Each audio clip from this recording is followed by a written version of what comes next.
Bom dia, Escola de Profetas. Bom dia. Bom dia para você aí de casa. Que alegria é estarmos juntos nesta manhã maravilhosa e estudando a palavra de Deus, louvando o seu santo nome. Que Deus abençoe você, essa família maravilhosa que está aí do outro lado. Você, Pedro, que Deus te abençoe. O Senhor Deus permaneça no teu coração e o Espírito Santo continue te abençoando. Bom dia, Ana. Bom dia, professor Cícero. Bom dia, escola. Bom dia. Bom dia para você que está em casa. É um prazer ter você conosco mais esse dia mais esse dia que nós vamos cultuar o nosso Senhor. Que Deus possa abençoar a sua vida neste momento e que esse vídeo possa ser uma bênção, para a sua vida e que você possa compartilhar essa bênção preciosa com todos que você conhece. Amém. Vamos nesse momento começar o nosso culto em adoração a Deus. Vamos orar? Ora, nosso Senhor.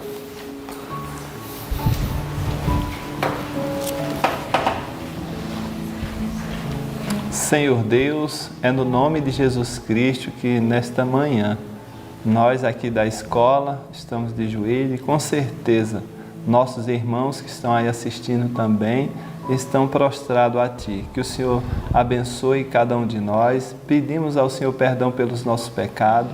Pedimos ao Senhor o poder do Espírito Santo em nossa vida para que possamos, ó Pai, aceitar mais de Ti, para sermos firmes e obedientes a Ti, assim como Jesus Cristo. Muito obrigado, continua nos abençoando em nome de Jesus. Amém. Amém. E agora, professor, nós vamos louvar o nosso Senhor com o hino 306, Eis-nos prontos. Que nós possamos estar realmente prontos para quando o Senhor nos chamar a padecer por Ele, fazer tudo por Ele. Amém.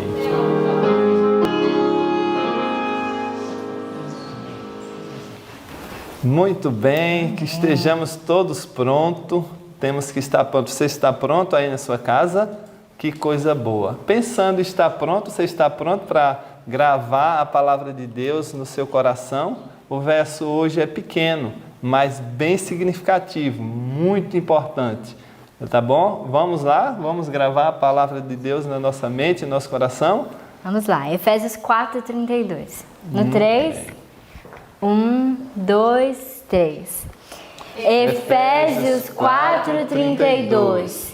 Antes sede uns para com os outros benignos, misericordiosos, perdoando-vos uns aos outros, como também Deus vos perdoou em Cristo.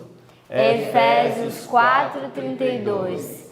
Efésios 4:32. Antes sede uns para com os outros benignos, misericordiosos, perdoando-vos uns aos outros, como também Deus vos perdoou em Cristo. Efésios 4:32. Efésios 4:32.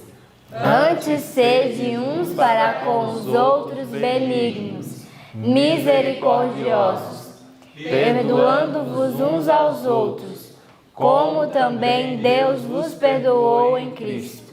Efésios 4:32. Amém. Que maravilha, né? Que Deus te abençoe aí na sua casa, que o Espírito Santo te faça forte para vencer mais este dia. Amém. Que bom é termos a palavra de Deus todos os dias. Compartilhe esse vídeo para que também pessoas possam ser abençoadas e você seja um missionário compartilhando esses vídeos. Tenha um ótimo estudo e até a próxima. Bom dia! Bom dia. Hoje é um dia de alegria. Sabe por quê, né? Porque nós estamos juntos mais uma vez. Estou tão feliz que o Senhor Deus permitiu que você tivesse vida e também me permitiu que eu tivesse vida para abrirmos a palavra dele e enchermos o nosso coração só de coisa boa. Olha que legal, quanta bênção, quanta graça sendo concedida do céu. Que bom que estamos reunidos para estudarmos a palavra de Deus e eu quero já te convidar a pegar a sua Bíblia. Ai, como é bom poder pegar a Bíblia, como é bom poder abrir a palavra do Senhor. Então eu quero que você abra aí em Jeremias capítulo 12. Nós vamos estudar coisas muito lindas. Jeremias capítulo 12 e capítulo 13 nós vamos estudar hoje, tá? E agregado a isso, João capítulo 5. Esses são os capítulos da Bíblia, tá? Agora, o capítulo do Desejado de Todas as Nações, o melhor livro do mundo, é o capítulo 21, Betesda e o Sinédrio. Então, nós vamos estudar sobre isso, coisas bem legais. Aqui em Jeremias, capítulo 12, se você olhar aqui o verso 1, Jeremias já começa dizendo assim, ó: justo serias, ó Senhor, ainda que eu entrasse contigo num pleito, contudo, falarei contigo dos teus juízos. Olha a pergunta que Jeremias vai fazer para o Senhor. Por que prospera o caminho dos ímpios e vivem em paz todos os que procedem aleivosamente? Olha que pergunta séria Jeremias está fazendo para Deus. Primeiro ele começa dizendo: Senhor, eu sei que tu és justo, eu sei que o Senhor é justo, e agora eu vou entrar num pleito com o Senhor. Quero saber por que os ímpios prosperam, se o Senhor é justo. Você teria coragem de falar essas coisas para Deus? Você teria coragem de questionar o Senhor dessa forma? Saiba que essa não é uma maneira afrontosa de falar com o Senhor. Pelo contrário, Jeremias temia demais a Deus. E ele, justamente por temer demais a Deus e ter relacionamento e intimidade com Deus, ele se sente na intimidade de perguntar: Senhor, eu sei que o Senhor é justo, por que os ímpios prosperam? E Jeremias se queixa diante do Senhor: Pai, olha só isso, eles são maus, mas eles estão prosperando. O detalhe aqui do capítulo não são as queixas de Jeremias, porque a gente é assim mesmo, né? A gente gosta de se queixar, não é isso? E nós temos uma visão muito míope, né? Nós temos uma visão muito curta das situações, das coisas. Nós não temos um discernimento correto para julgar nada. Deus é que tem. Então Deus responde a Jeremias. Você queria ouvir a resposta de Deus? Porque talvez no seu coração você também tenha essa angústia: Senhor, por que fulano está dando certo na vida se ele só faz coisa errada? Talvez você tenha essa angústia. Você quer ouvir a resposta de Deus? Deus respondeu a Jeremias. Olha aí no verso 5, que foi que Deus respondeu para Jeremias. Perfeita a resposta do Senhor. Jeremias: se te fatigas correndo com homens que vão a pé, como poderás competir com os cavalos? Se tão somente numa terra de paz está confiado, como farás nas enchentes do Jordão? Jeremias, você está reclamando do pouco, e quando vier o muito? O que você vai fazer, meu filho? Você está achando ruim? Imagina quando as coisas apertarem, que o Espírito de Deus se retirar da terra. Imagina como as coisas ficarão. Você está achando ruim agora? Vai ser muito pior, meu filho. E Deus fala da situação dizendo para ele: Jeremias, você vive numa terra onde as pessoas professam o meu nome, mas elas são hipócritas e elas tentam até te matar. Os próprios irmãos da fé. Olha a condição que Jeremias vivia. E Deus disse: não se cansa não, porque vai ficar pior. Você tem que aprender a correr com cavalos. Tem que aprender a ganhar resiliência, resistência em meio a situações difíceis, Jeremias. Não chora não, não se queixa não, fica forte, porque a coisa vai piorar. Isso parece um recado para quem? Para Jeremias somente? Eu tenho certeza que isso é um recado para nós também. Nós passaremos por situações indescritíveis e teremos que ter resiliência para suportar as coisas que virão. Nós estamos estudando, não é? Estudamos essa semana, onde a igreja de Cristo aqui nessa terra comerá o pão do aperto e beberá a água da aflição. Mas não será totalmente subjugada, porque o Senhor Deus tem promessa de vitória para aqueles que se colocam em sua mão. E aqui no capítulo continua dizendo, no verso 7, justamente o que Deus faria àquela nação. Desamparei a minha casa, abandonei a minha herança, entreguei a amada da minha alma nas mãos de seus inimigos. Olha que triste Deus ter que dizer isso. Mas a gente colhe o que planta. E a nação de Israel colheria o que estava plantando. Estavam plantando ventos e colheriam tempestade. Mas Deus, em sua infinita misericórdia, não termina esse capítulo 12 com angústia e desespero. Pega o verso 15. Olha o que diz o verso 15 do capítulo 12. E será que, depois de os haver arrancado, tornarei e me compadecerei deles e os farei voltar, cada um à sua herança e cada um à sua terra. Amém? Deus tem promessa de restauração. Deus tem chance para qualquer pessoa que queira. E Ele oferece isso diariamente. Agora, quando você vai aqui no capítulo 13 de Jeremias, Deus manda Jeremias fazer uma missão tanto interessante. Jeremias pega um cinto. Essa informação está do 1 ao 6. Pega um cinto novo, compra um cinto novo. Jeremias comprou um cinto novo. Eu acho linda a obediência, a pronta obediência do profeta. Não entendia nada. Vai lá, Jeremias, compra um cinto novo. Mas para que? Eu não estou nem precisando de um cinto novo. Foi lá, comprou um cinto novo. Depois Deus fala assim, agora vai lá, esconde ele na fenda de uma rocha e deixa ele lá. Mas rapaz, comprei um cinto novo para esconder na fenda de uma rocha, estou jogando dinheiro fora. Eu estou dizendo coisas que possam ter surgido na mente humana, porque a gente pensa, né, essas coisas. Mas Jeremias confiava em Deus e tudo que Deus mandava ele ia lá e fazia, ele não precisava entender muita coisa. Depois ele mandou, de muito tempo, Jeremias tirar aquele cinto de onde estava escondido. E o cinto estava como? Apodrecido, não prestava para mais nada. Aí Deus falou assim, Jeremias, essa é a situação do meu povo. Eu fico pensando, eu ouvindo isso naquela época, essa é a sua situação, não presta para nada. A não ser jogar fora. É duro esse sermão. É duro de ouvir. Deus queria fazer da nação judaica como um cinto é para o seu dono, tão apegado, tão útil. Um cinto era altamente útil. E era super apegado ao corpo, se colocava no corpo. Deus queria que a nação judaica tivesse sido assim. Mas a nação judaica chegou a uma situação que era como um cinto apodrecido, não servia para mais nada. E foi justamente isso que Deus disse aqui e condenou no verso 9. Olha só, o que Deus condenou no verso 9? Assim diz o Senhor, do mesmo modo farei apodrecer a soberba de Judá e a muita soberba de Jerusalém. Qual era o problema deles? Orgulho. Não tem nenhuma outra coisa que Deus deteste mais do que o orgulho. Essa foi a razão que Lúcifer não pôde ficar lá. E é exatamente esse quadro que estava acontecendo com o povo de Israel. Agora, sabe o que eu me espanto nesse capítulo 13? Eu me espanto com a reação de Jeremias. Sabe por quê?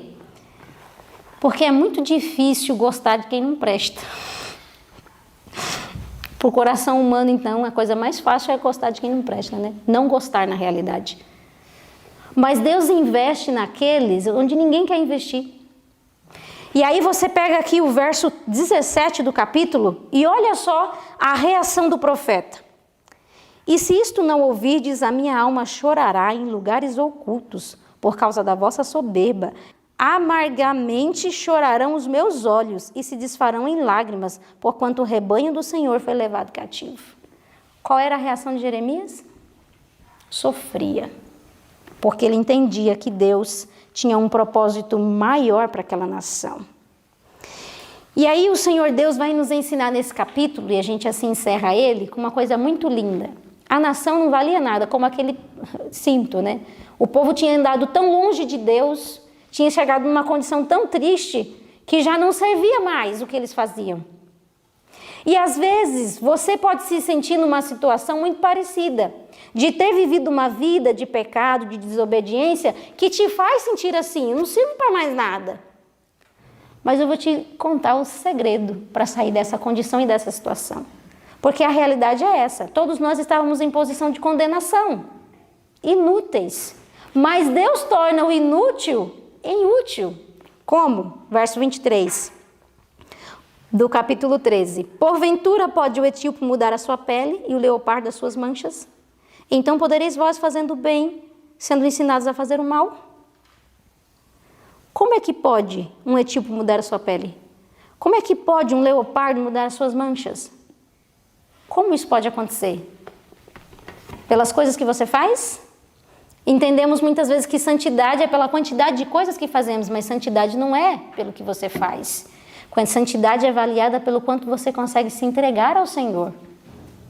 E na condição em que estamos como pecadores separados de Deus, o que vai nos dar valor e utilidade para o céu é o quanto nós conseguimos nos entregar ao Senhor.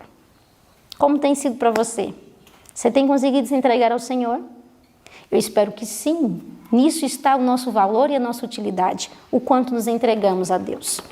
E eu queria agora ir com vocês lá no capítulo 5 de João, porque essa é a história de alguém que se entregou a Deus. E olha só que lindo, alguém que era inútil se tornando útil, porque se entregou ao Senhor. Você quer ver essa história? João capítulo 5 traz a história de um homem paralítico. Acho que você conhece, já deve ter ouvido a história do homem paralítico que estava há 38 anos paralítico. E ele se encontrava onde? No tanque de Betesda. E ele estava lá. Por que será que ele estava lá? Por causa de uma crença popular. Havia uma crença popular a respeito daquele tanque, que quando as águas se mexiam, quem estava mexendo as águas? Os anjos. E quem pulasse primeiro seria curado de qualquer doença que tivesse. Você já foi movido por uma crença popular? Pensa aí em algumas crenças populares que você já viveu em cima delas. Tá soluçando, né? Bota uma fitinha vermelha, que para de soluçar, não é? Vai que funciona, né? Não sei. Crença popular. A vizinha chata tá em casa, você bota a vassoura atrás da porta, né? Ela vai embora. Olha as crenças populares. Muitas vezes somos movidos por elas. E aquele povo, naquela época, havia essa crença.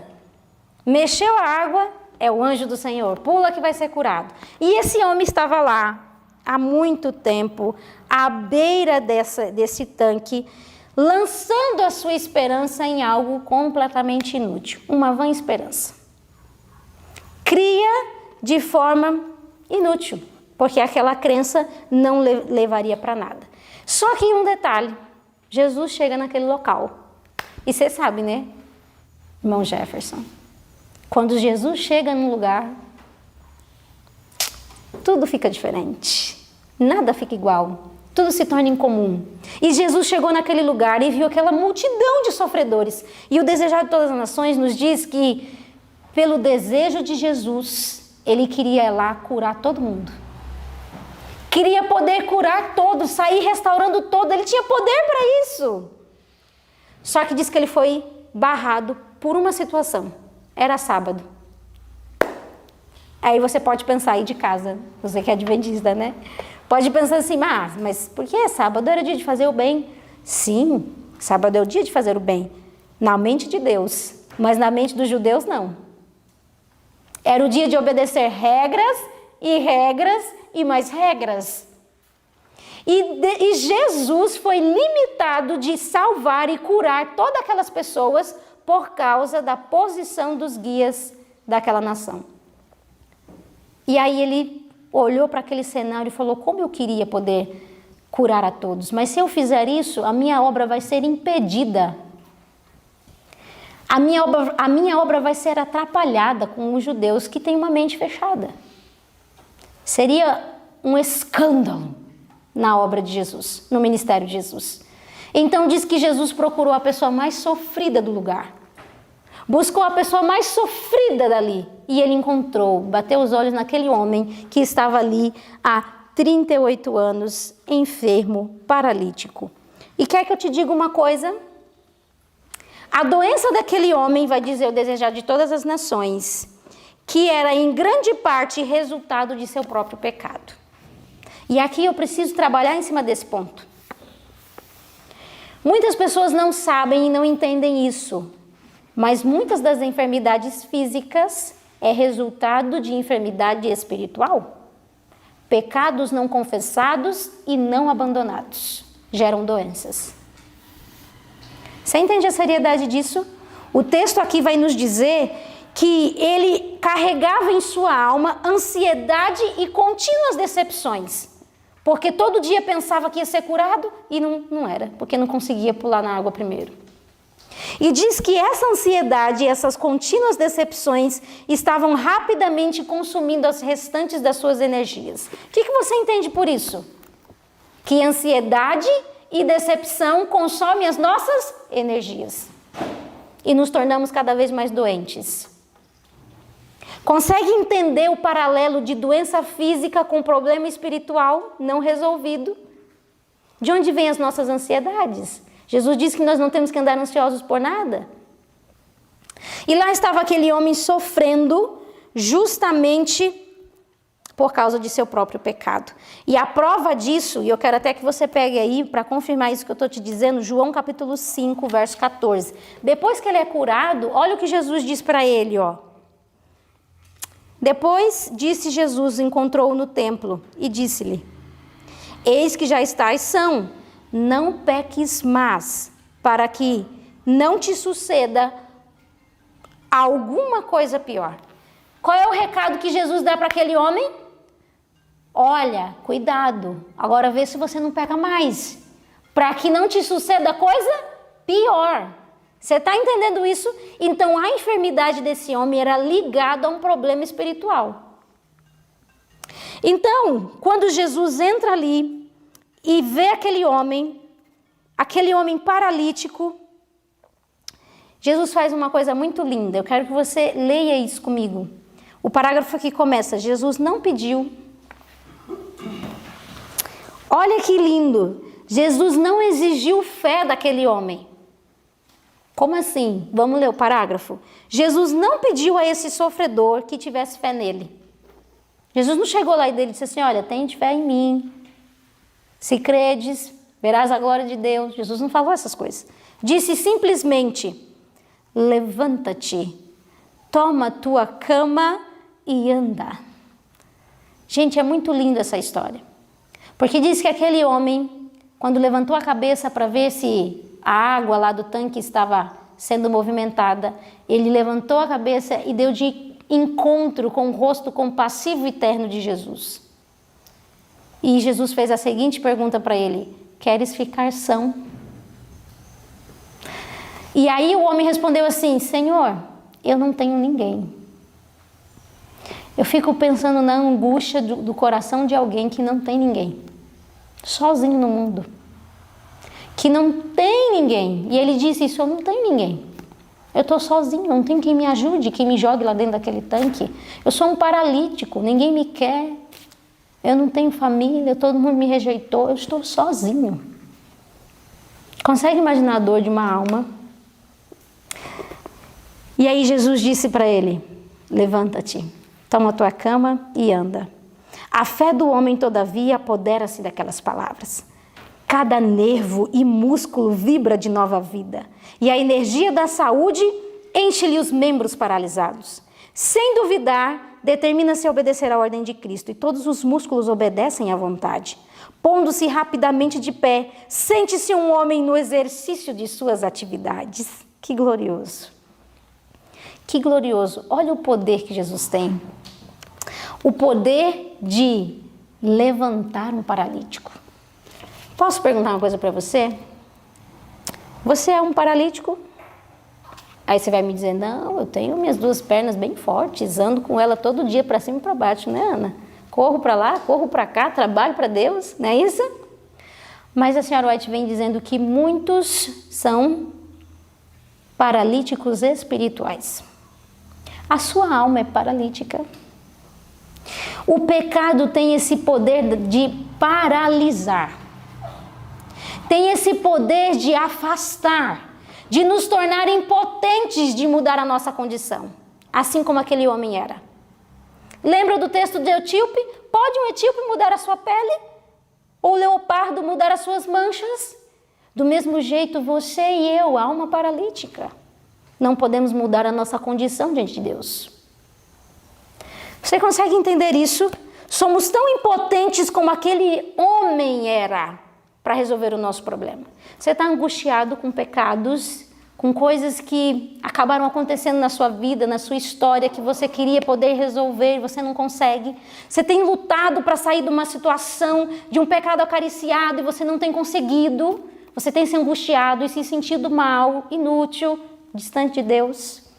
Eu quero te dizer a mesma coisa que Jesus disse para aquele homem. Jesus hoje chega na tua casa para te perguntar: queres ficar são? Jesus mandou esse vídeo para você hoje para te perguntar: queres ficar são? Queres ser liberto deste pecado? Queres ser liberto desta vida de mediocridade? Essa é a pergunta de Deus. E aí sabe o que o texto diz? Ainda que você não sinta, faça como aquele paralítico. Se coloque de pé. Haja em cima dessa palavra de Cristo. Levanta e toma a tua cama. É isso mesmo. O texto vai nos dizer exatamente isso. Não esperei sentir que estáis são. Não espere sentir que você está são. Crede na palavra e ela será cumprida. Amém. Que poder é esse dessa palavra? Que poder é esse? Ponde a vontade do lado de Cristo. Desejai servi-lo. Seja qual for a má prática, seja qual for a dominante paixão, a longa condescendência que acorrenta a tua alma, Cristo é capaz de te libertar e Ele anseia fazê-lo. Você crê nisso? Eu quero muito que você creia nisso, porque há poder nessa palavra. Que você se apodere dela e encontre liberdade, a liberdade que Cristo quer te dar. E olha que lindo! Diz que aquele homem pegou aquele leito dele e saiu feliz da vida, porque agora ele estava andando, imagina, depois de 38 anos. E ele dá de cara com quem? Com os líderes da nação. E aí o que eles falam? Ei, o que você está carregando sua cama no sábado? Diz que sem sentir nenhuma culpa, ele diz assim, o homem que me curou diz que eu posso levar a cama. Imagina isso. E os sacerdotes naquele momento entendeu, só tem um homem que pode fazer isso.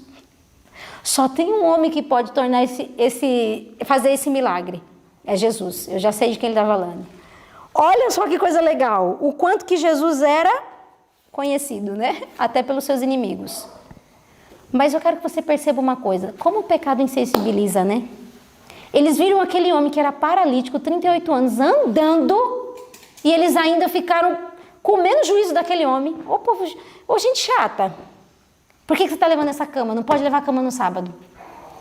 Nem se importaram com o milagre que tinha acontecido, a maravilha que tinha acontecido na vida daquele homem. E o fato é que os judeus haviam sobrecarregado o sábado de muitos fardos. Muitos fardos. O sábado era pesado demais. Não podia acender fogo, nem mesmo uma vela. Não podia cuspir no chão para não adubar a terra. Tinha que andar os passos certinhos, não podia andar mais do que aqueles passos que estavam determinados. E aqueles que não cumpriam isso, os líderes faziam o povo se sentir muito mal, culpados porque não estavam seguindo as tradições. E sabe o que o povo judeu fazia? Eles criaram tantas regras que era impossível de se cumprir. Então eles faziam o povo gentil cumprir para eles. Pensavam assim, eles não têm salvação mesmo, não tem mais nada que possa piorar a situação deles, então eles fazem o que a gente não pode fazer. Olha o tamanho da ignorância. E aí, aqui no livro diz o seguinte, mas Deus não deu mandamentos que não possam ser obedecidos por todos. Por quantos? Todos. Suas leis não sancionam quaisquer restrições irrazoáveis ou egoístas.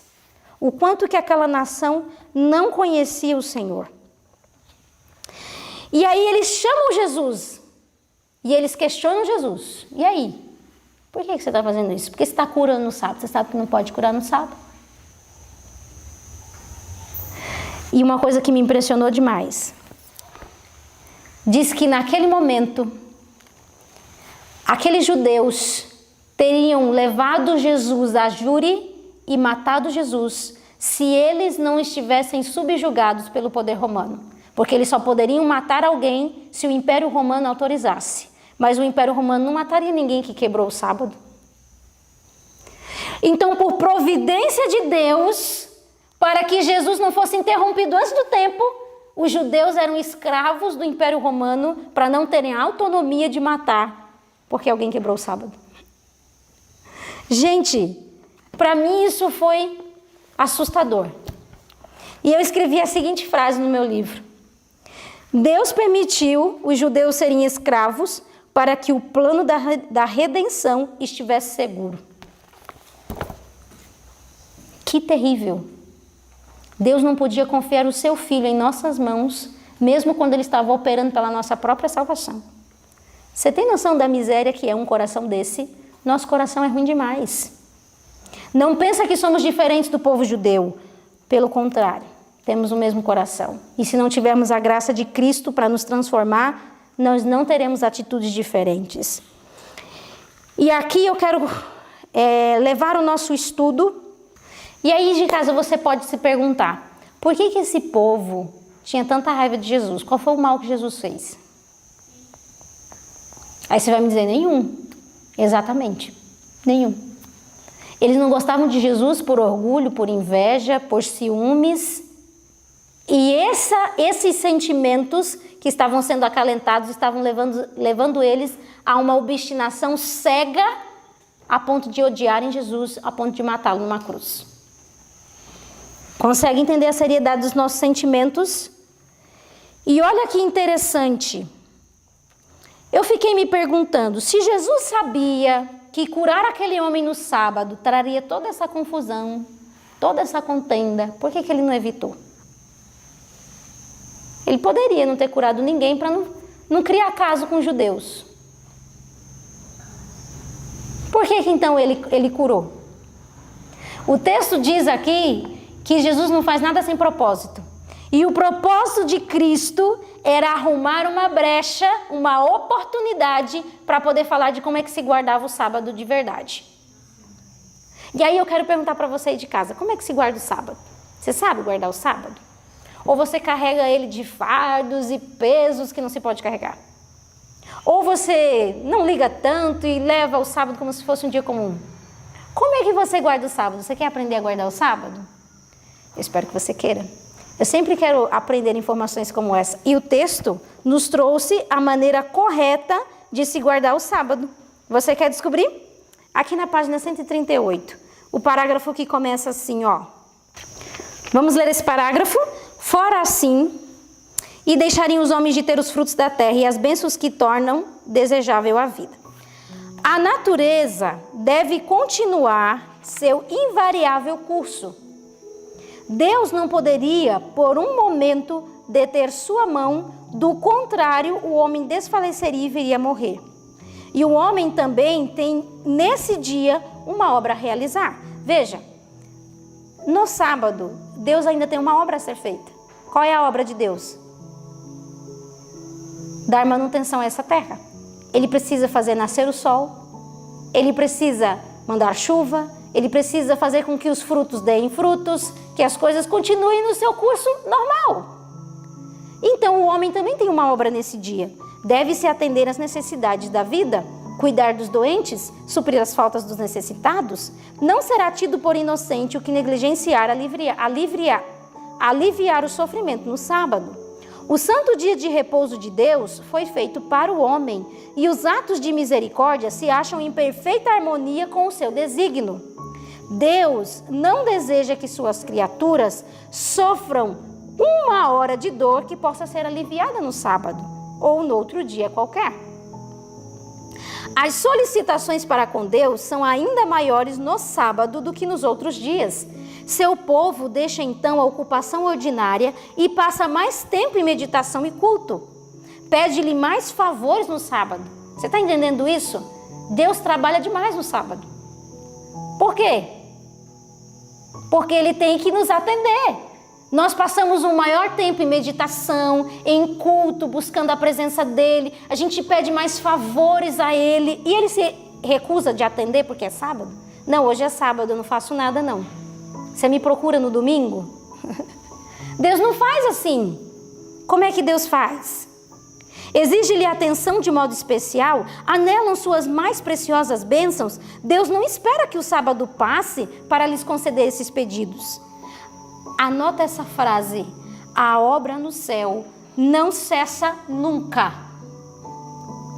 A obra do céu não cessa nunca. E o homem não deve descansar de fazer o bem. Então o sábado é para quê? Muitas pessoas pensam que não vou fazer nada, é um dia de inatividade, ociosidade. Não, não é um dia para o seu bel prazer, é um dia de atividade e muita, para salvar pessoas, para ajudar necessitados, para cuidar de doentes, para atender o sofredor. Olha o que o texto continua dizendo. O sábado não se destina a ser um período inútil de inatividade. A lei proíbe trabalho secular no dia de repouso do Senhor. O labor que constitui o ganha-pão deve cessar. Nenhum trabalho que vise prazer ou proveito mundanos é lícito nesse dia. Mas como Deus cessou seu labor de criar e repousou ao sábado e o abençoou, assim deve o homem deixar as ocupações da vida diária e devotar essas sagradas horas a um saudável repouso, ao culto e às boas obras. O ato de Cristo em curar o enfermo estava de perfeito acordo com a lei. Era uma obra que honrava o sábado. Você pegou o princípio? Às vezes as pessoas nos perguntam, fazem muito parecido com o que os fariseus faziam. Quanto passo eu posso dar no sábado? Eu posso fazer isso no sábado? Eu posso deixar de fazer isso aqui? Como é que é? O princípio do sábado é esse, que as horas sejam sagradas, dedicadas a servir a Deus e à humanidade. Tudo que estiver dentro disso é lícito se fazer. Querido, que oportunidade você tem hoje ao ouvir esse vídeo? Abrir a palavra de Deus. Luz do céu foi derramada sobre a tua vida hoje, eu não tenho dúvida nenhuma. Grandes coisas nós aprendemos. E a minha pergunta para você é, o que você vai fazer com isso que você tem recebido do céu? Você fará como os fariseus, saduceus e príncipes rejeitarão? Ou você fará como aquele paralítico?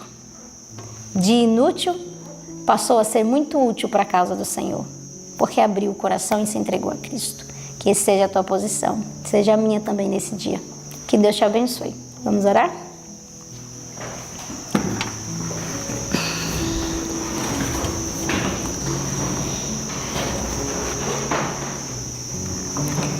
Querido Deus e nosso Pai, agradecemos tanto porque o Senhor veio a essa terra para nos ensinar o jeito certo de viver. Somos tão ignorantes e impotentes que nem menos sabemos como é que se guarda o sábado. E o Senhor veio nos ensinar a maneira correta de se viver, os princípios que devem reger o nosso coração. E nós imploramos que o Senhor nos auxilie, Pai amado, a colocarmos em prática o que temos aprendido e ouvido do Senhor. Fortalece o nosso coração. Ajuda-nos a nos apegarmos a Ti e verdadeiramente dependemos do Senhor. Que o Senhor passe hoje nos lares, restaurando, curando toda a alma paralítica, perdoando todos os pecados e levando as pessoas em condição de santidade para a glória do Teu nome. Em nome de Jesus. Amém.